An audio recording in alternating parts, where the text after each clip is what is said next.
اعوذ باللہ من الشیطان الرجیم بسم اللہ الرحمن الرحیم سورۃ انزلناها وفرضناها وانزلنا فيها آیات بینات لعلکم تذکرون الزانیة والزانی فاجلدوا كل واحد منهما 100 جلدة ولا تأخذكم بهما رأفة في دين الله إن كنتم تؤمنون بالله واليوم الآخر وليشهد عذابهما طائفة من المؤمنين. شروع کرتا ہوں اللہ کے نام سے جو بڑا مہربان اور نہایت رحم والا ہے. یہ ایک صورت ہے جس کو ہم نے اتارا ہے اور اس کے احکام کو ہم نے فرض فرمایا، اور اس صورت میں ہم نے واضح آیتیں اتاری ہیں تاکہ تم نصیحت حاصل کرو. زنا کرنے والی عورت اور زنا کرنے والا مرد، ان میں سے ہر ایک کو تم 100 درے مارو، اور اللہ کے دین کے معاملے میں تم کو ان کے بارے میں رحم نہ آ پکڑے اگر تم اللہ پر اور آخرت کے دن پر ایمان رکھتے ہو. اور ان کو سزا دیتے وقت یہ مسلمانوں کی ایک جماعت کو حاضر رہنا چاہیے. یہاں سے سورہ نور شروع ہو رہی ہے. اس سورت کا نام سورۃ النور اس لیے رکھا گیا کیونکہ اس سورت کے اندر ایک رکوع ہے جس کے الفاظ ہیں اللہ نور السماوات والارض. اس میں چونکہ نور کا لفظ استعمال ہوا ہے اس لیے یہ سورت سورہ نور کے نام سے موسوم ہوئی. اس سورت میں اللہ تعالیٰ نے بہت سے احکامات، خاص طور سے معاشرے کو پاکیزہ بنانے کے اصول اور احکامات بیان فرمائے ہیں. ہمارا یہ معاشرہ کیسے پاکیزہ ہو اور اس کو بے حیائی سے، بدامنی سے، بدکاری سے، چوری سے، ہر قسم کے عیب سے کس طرح پاک کیا جائے، اس کے اصول اور آداب اور احکام اللہ نے اس صورت کے اندر ہی بیان فرمائے. تو اس اعتبار سے یہ صورت بڑی اہمیت کی حامل ہے اور یہ اس قابل ہے کہ اس کا مطالعہ کیا جائے اور اس کو بار بار پڑھا جائے اور اس کے معانی اور مضامین کو سنا جائے، اور اس کو خاص طور سے گھروں کے اندر اس کی تفسیر اور اس کا درس سنایا جائے تاکہ گھروں کے اندر بھی پاکیزگی آئے اور ہمارا معاشرہ بھی پاکیزہ بن جائے. اس لیے کہ جب تک کہ معاشرہ ہمارا پاکیزہ نہیں ہوگا، ماحول ہمارا جو چاروں طرف کا ماحول ہے وہ پاکیزہ نہیں ہوگا، اس ماحول میں بسنے والے انسان پاکیزہ نہیں ہو سکتے. انسانوں کی پاکیزگی میں ماحول کا بڑا دخل ہے. اسی لیے کسی شاعر نے کہا ہے صحبت صالح ترا صالح کند، صحبت طالح ترا طالح کند. نیک لوگوں کی صحبت تمہیں نیک بنا دے گی اور نافرمانوں کی صحبت تمہیں نافرمان بنا دے گی. جب کوئی معاشرہ شرابیوں سے بھرا ہو تو وہاں انسان شراب سے محفوظ نہیں رہ سکتا، اور جس معاشرے میں زنا عام ہو جائے تو وہاں لوگوں کے لیے زنا سے بچنا مشکل ہو جاتا ہے، اس لیے کہ زنا وہاں کا حصہ بن چکا ہے اور اس معاشرے کے اندر یہ چیز عیب نہیں سمجھی جاتی، تو پھر اس کے لیے بھی اس کو کرنا آسان ہو جاتا ہے. تو جو چیز جس معاشرے کا حصہ بن جاتی ہے اس کو کرنا آسان ہو جاتا ہے، اس کو لوگ عیب نہیں سمجھتے اور اس کی برائی، اس کی مذمت دلوں سے نکل جاتی ہے. دشمنان اسلام نے یہی طریقہ اختیار کیا کہ گناہوں کو اتنا عام کر دیا، اتنا عام کیا کہ اس کی برائی ہی دلوں سے نکل گئی. یہ بھی احساس نہیں ہوتا گناہ کرتے ہوئے کہ ہم گناہ کر رہے ہیں، بلکہ اس کو بھی جائز سمجھا جاتا ہے.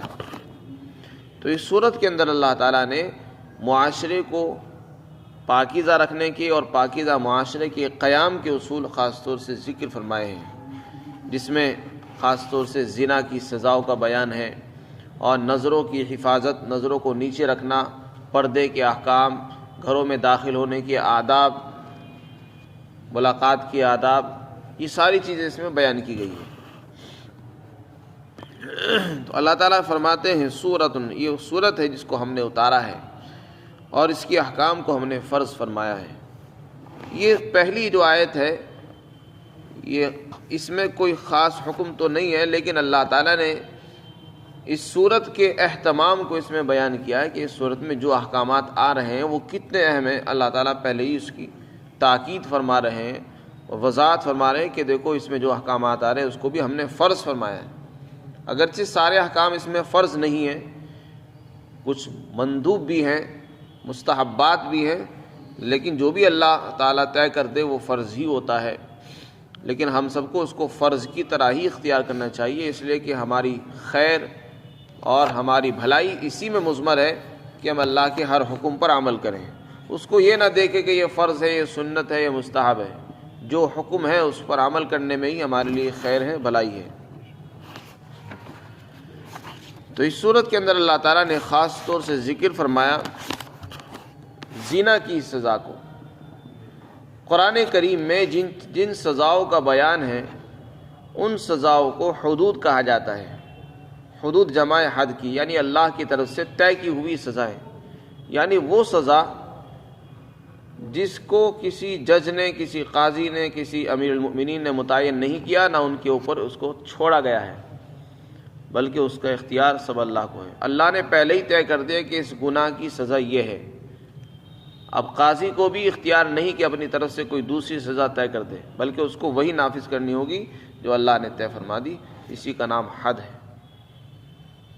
حضرت عبادہ بن صامت رضی اللہ عنہ کی روایت ہے کہ آپ نے فرمایا دور اور قریب اللہ کی حدود قائم کرو، اور ملامت کرنے والے کی ملامت تمہیں خدا کے احکامات سے نہ روکے، یعنی خدا کے احکامات میں کسی کی ملامت کی پرواہ مت کرو، ان کی حدود کو قائم کرنے میں کسی کی شرم مت کرو، اور نہ کسی سے ملامت کھاؤ۔ چنانچہ قرآن کریم میں جن حدود کا بیان ہے اس میں ایک زنا بھی ہے۔ زنا کی سزا بیان کی گئی، چوری کی سزا بیان کی گئی، اور ڈاکہ ڈالنے کی سزا بیان کی گئی، اور اسی طرح کسی پاک دامن، کسی پاکیزہ شریف عورت پر زنا کی تہمت لگانے کی بھی سزا بیان کی قرآن کریم نے۔ یہاں پر زنا کی سزا کا بیان ہے، یعنی کسی مرد اور عورت کا آپس میں غیر شرعی طور پر تعلقات بنانا، قائم کرنا، یہ ایک بہت بڑا جرم ہے اور بڑا گناہ ہے۔ تو اللہ تعالیٰ نے فرمایا الزانیۃ والزانی، زنا کرنے والی عورت اور زنا کرنے والا مرد، ان میں سے ہر ایک کو 100 کوڑے لگاؤ۔ اس میں عورت کا بیان پہلے ہے، مرد کا بیان بعد میں ہے۔ اس میں حکمت یہ بیان فرمائی مفسرین نے کہ اصل میں زنا ایک ایسا گناہ ہے جس کی طرف میلان عورت کا زیادہ ہوتا ہے، جس میں عورت کا دخل زیادہ ہوتا ہے مرد کی بنسبت، اس لیے پہلے اس کی شدت کو بتانے کے لیے پہلے عورت کا ذکر فرمایا۔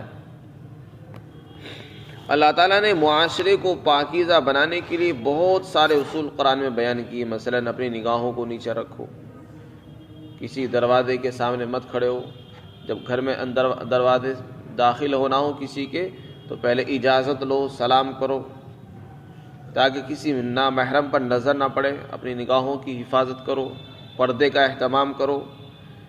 یہ سارے جو اصول بیان کیے گئے وہ اسی لیے تاکہ ہمارا معاشرہ پاکیزہ رہے، ماحول گندا نہ ہو۔ جب ماحول ہمارا پاکیزہ ہوگا تو نسلیں پاکیزہ ہوں گی، ہمارے دل اور دماغ پاکیزہ رہیں گے اور ہمارے خیالات پاکیزہ ہوں گے۔ اور جب ہمارا معاشرہ خراب و گندا ہو جائے گا تو ہمارے دل اور دماغ، ہماری نسلیں، آنے والی اولادیں سب خراب ہو جاتی ہیں اور ان کے خیالات بھی بگڑ جاتے ہیں۔ اس لیے قرآن کریم نے اس پر بہت زیادہ توجہ دی ہے، معاشرے کو پاکیزہ رکھنے پر، اور اس میں ہم سب کی ذمہ داری ہے کہ ہم اپنے گھروں کو پاکیزہ بنائیں، پردے کا اہتمام خود بھی کریں اور دوسروں کو بھی کرائیں.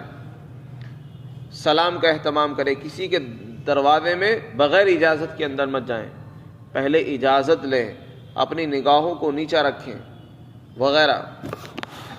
لیکن اگر پھر بھی کسی سے گناہ ہو جائے، زنا صادر ہو جائے، تو اس کی سزا اللہ نے بیان فرمائی ہے. یاد رہنا چاہیے جو سزا یہاں پر بیان کی گئی یہ اس مرد اور عورت کی ہے جو شادی شدہ نہیں ہے. اگر شادی شدہ عورت اور مرد نہیں ہے بلکہ دونوں کنوارے ہیں اور دونوں سے یہ گناہ ہو جائے تو ان دونوں کی سزا 100 کوڑے اللہ تعالیٰ نے بیان فرمائے ہیں کہ دونوں میں سے ہر ایک کو 100 کوڑے لگائے جائیں گے، مرد کو کھڑے ہونے کی حالت میں اور عورت کو بیٹھا کر. اور اس میں خاص طور سے اس بات کا اہتمام رکھا جائے گا کہ جب کوڑے لگائے جائیں تو سطر ان کا نہ کھلے، جو ضروری کپڑے ہیں وہ بدن پر ہونے چاہیے، غیر ضروری کپڑے اتار دیے جائیں. یعنی ایسے کپڑے جن سے سزا کی شدت اور تکلیف ہی محسوس نہ ہو، ایسے کپڑے بدن پر نہیں ہونے چاہیے. وَلَا تَأْخُذُكُمْ بِهِمَا رَأْفَةٌ، قرآن کریم نے بیان فرمایا کہ جب تم ان کو سزا دو تو سزا دیتے وقت تم کو ان پر ذرا سا بھی رحم نہیں آنا چاہیے، یعنی بالکل بے رحمی کے ساتھ اس کو نافذ کرنا ہے. اس لیے کہ بہت ممکن ہے جج کو یا قاضی کو یا جلاد کو سزا دیتے وقت رحم آ جائے، رشتہ داری کا خیال آ جائے، پڑوسی کا خیال آ جائے، کسی بھی رشتے کا خیال آ جائے اور وہ اس کی سزا میں نرمی سے کام لے یا اس کو معاف کر دے. اللہ تعالیٰ فرماتے بالکل اس پر رحم نہیں آنا چاہیے. اس لیے کہ اگر ایسا ہوگا تو پھر زنا کا خاتمہ نہیں ہوگا، معاشرہ پاکیزہ نہیں بنے گا. اللہ تعالیٰ جو ہے قادر مطلق ہے، حکیم ہے. انسان یہ سوچتا ہے کہ نہیں مجھے رحم کھانا چاہیے. اللہ جب خود فرما رہے ہیں تو پھر ہمارے لیے بھی گنجائش نہیں کہ ہم ان پر رحم کریں. اس لیے کہ اللہ نے انسان کو بنایا، انسان کا مزاج اللہ ہی جانتا ہے کہ وہ کیسے سدھرتا ہے، انسان کی اصلاح کیسے ہوگی، اس کا اصول اللہ نے بیان کیا. اس کی اصلاح اسی میں ہے کہ اس کو یہی سزا دی جائے جو اللہ نے بیان کی. جب تک یہ سزا نہیں دی جائے گی نہ وہ زنا سے رکے گا اور نہ معاشرہ ہمارا پاکیزہ ہوگا، نہ دوسرے لوگ عبرت حاصل کریں گے. تو زنا کی جو سزا بیان کی گئی ہے اس میں زنا پر بند لگایا گیا، بندش لگا دی گئی. جب ایک مرتبہ آپ کسی کو سزا دو گے تو بظاہر ایسا معلوم ہوتا ہے کہ آپ نے بہت بڑی سزا دے دی، لیکن ایک سزا جاری کرنے سے سینکڑوں اور ہزاروں لوگ اس گناہ سے رک جائیں گے، معاشرہ آپ کا پاکیزہ بن جائے گا. کیونکہ جتنے لوگ وہاں پر موجود ہوں گے سب اس کو دیکھیں گے منظر کو. قرآن کریم کہتا ہے کہ جب یہ سزا آپ دیں تو ایک بڑی جماعت وہاں پر ہونی چاہیے مسلمانوں کی. اس لیے کہ جب ایک بڑا مجمع دیکھے گا اس منظر کو تو وہ اس چرچے کرے گا، آنے والے مسافروں کو بیان کرے گا، محفلوں میں مجلسوں کے اندر اس کے چرچے چلیں گے کئی دن تک، اور یہاں تک کہ یہ خبریں پھیلیں گی دور دراز تک اور لوگوں کے اوپر ایک رعب طاری ہو جائے گا اور کوئی بھی ہمت نہیں کر سکے گا اس گناہ کی. تو اس طریقے سے پورا معاشرہ ہمارا پاکیزہ بن جائے گا. اور چونکہ آج کے ماحول میں زنا کو زنا ہی نہیں سمجھا جاتا اور اس کو گناہ نہیں سمجھا جا رہا، اس لیے اس پر روک تھام نہیں لگ رہی ہے اور ہمارا معاشرہ روز بروز گندگی کی طرف کو جا رہا ہے، جس پر روک لگانا بہت ضروری ہے. خاص طور سے وہ حکومتیں جو اپنے آپ کو مسلمان کہتی ہیں اور اسلامی ہونے کا دعویٰ بھی کرتی ہیں، وہ ان سزاؤں کو نافذ نہیں کرتی اور دشمنوں کے اعتراضات سے بچنے کے لیے ان کے بارے میں نرمی سے کام لیتی ہے. قرآن کہتا ہے نرمی سے کام مت لو بلکہ ان کو نافذ کرو. اور آج کے زمانے میں تو بہت سے لوگ وہ پیدا ہو گئے کہ جو ان کو ظلم بتاتے ہیں کہ قرآن نے جو سزائیں بیان کی ہے، مثلا رجم کرنا یا کوڑے لگانا، یہ ظلم ہے انسانیت پر، یہ اس کے خلاف ہے، یہ انسانیت کی بھی تقاضے کے خلاف ہے. یہ الفاظ بولنا ہی ایمان سے انسان کو خارج کر دیتا ہے. اس لیے کہ جو آدمی اس پر قرآن کے فیصلے پر اعتراض کر رہا ہے وہ در حقیقت اللہ کے فیصلے پر اعتراض کرتا ہے، اور جس نے قرآن کے کسی بھی حکم کا انکار کیا وہ ایمان والا نہیں رہ سکتا. ایمان والا رہنے کے لیے ضروری ہے کہ قرآن کے ہر حکم پر عمل کرے اور اس پر یقین رکھے. تو بہت سے لوگ دشمنوں کے ڈر سے یا ان کے اعتراضات سے بچنے کے لیے ان سزاؤں کو نافذ نہیں کرتے. تو اللہ تعالیٰ فرماتے ہیں کہ تم کو ان پر دین کے معاملے میں، اللہ کے معاملے میں ذرا سے بھی رحم نہ آئے۔ اگر تم اللہ پر اور آخرت پر یقین رکھتے ہو تو اس پر رحم نہیں آنا چاہیے، بلکہ ان کی سزاؤں کو نافذ کرو۔ جب یہ سزا نافذ ہوگی تو ہمارا معاشرہ پاکیزہ بن جائے گا۔ اور حدیث پاک کے اندر آتا ہے، ہم یہ سوچتے ہیں کہ ایک آدمی کو ہم چھوڑ دیں گے تو وہ بچ جائے گا، نہیں۔ حدیث پاک کے اندر آتا ہے کہ ایک سزا، ایک حد کا جاری ہونا ایک مہینے کی بارش سے بھی زیادہ افضل اور بہتر ہے۔ یعنی ایک مہینے تک مسلسل بارش برستی رہے، اس سے نفع ہوگا نہیں ہوگا؟ اس سے بہت نفع ہوگا۔ پانی برسے گا، کھیتیاں سرسبز شاداب ہو جائیں گی اور باغ ہرے بھرے ہو جائیں گے، لوگوں کو، جانوروں کو چارہ ملے گا، کھیتیاں ملیں گی اور پھل بھی ملیں گے۔ لیکن اس سے کہیں زیادہ خیر اور برکتیں جب نازل ہوں گی جب روئے زمین پر اللہ کی حدودیں قائم کی جائیں گی، جب مجرمین کو سزا دی جائے اور اللہ کے فیصلے دنیا میں نافذ کیے جائیں گے تو اس سے زیادہ خیر نافذ ہوں گی اور دنیا میں نازل ہوگی اللہ کی طرف سے۔ ایک مہینے مسلسل بارشیں برسنے سے اتنی خیر نازل نہیں ہو سکتی جتنی خیر اللہ کے حدود اور اللہ کے احکامات کو دنیا میں نافذ کرنے سے آتی ہیں۔ اس لیے فرمایا الزانیہ، زنا کرنے والی عورت اور زنا کرنے والا مرد، ان میں سے ہر ایک کو 100 کوڑے لگاؤ۔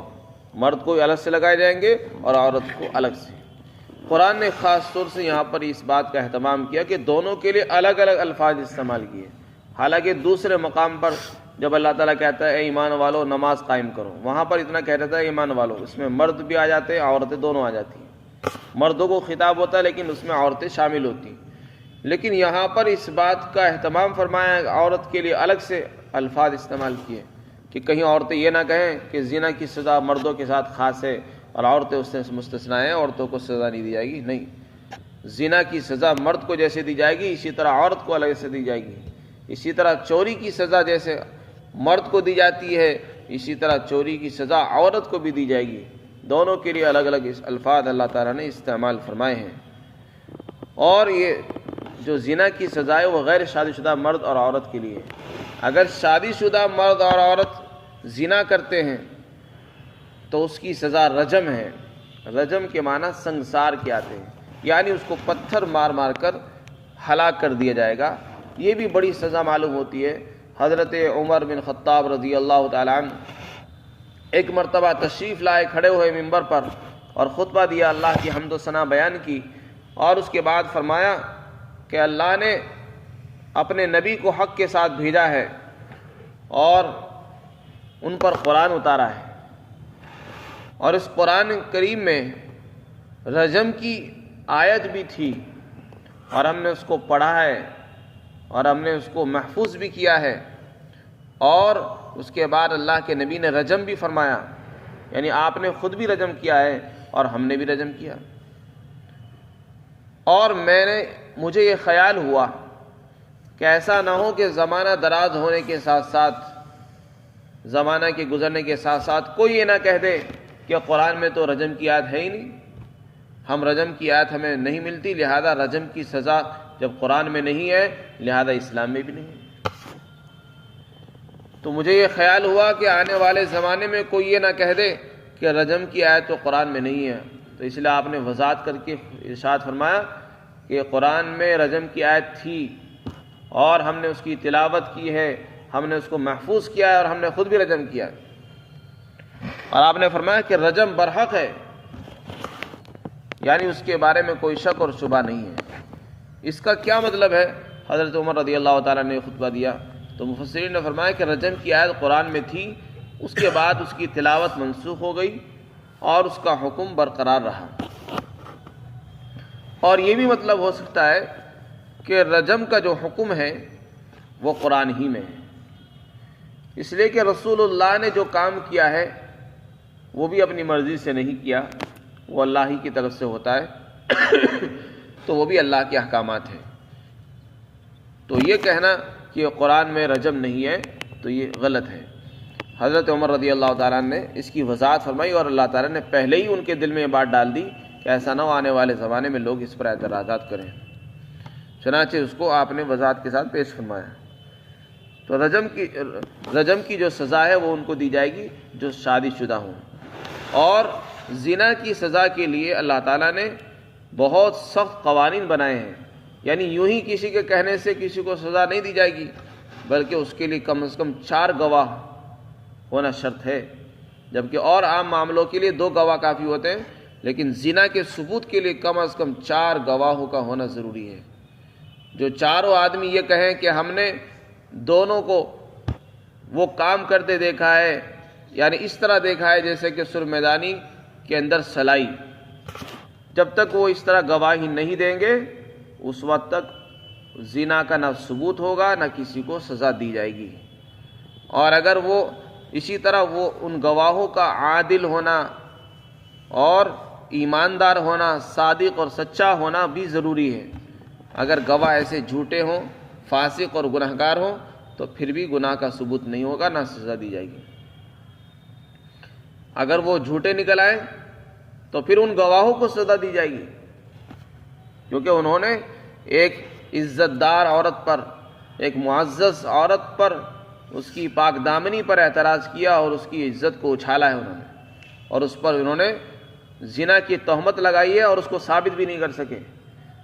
تو شریعت نے اس معاملے میں بہت سختی سے کام لیا ہے کہ اگر کوئی آدمی کسی عورت پر تہمت لگائے اور اس کو ثابت نہ کرے تو پھر اسی آدمی کو سزا دی جائے گی اور اس کو 80 کوڑے لگائے جائیں گے، جس کا بیان آئندہ آیتوں میں آ رہا ہے۔ اسی طرح معمولی سا بھی شبہ ہو جائے تو اس سے بھی زنا کی سزا ساقط اور چھوٹ جاتی ہے، یعنی سزا نافذ نہیں ہوتی۔ کم از کم 4 آدمی گواہ ہونا ضروری ہے، اور چاروں عادل ہوں، سچے ہوں، صادق ہوں، اور وہ فاسق اور فاجر نہ ہوں وغیرہ۔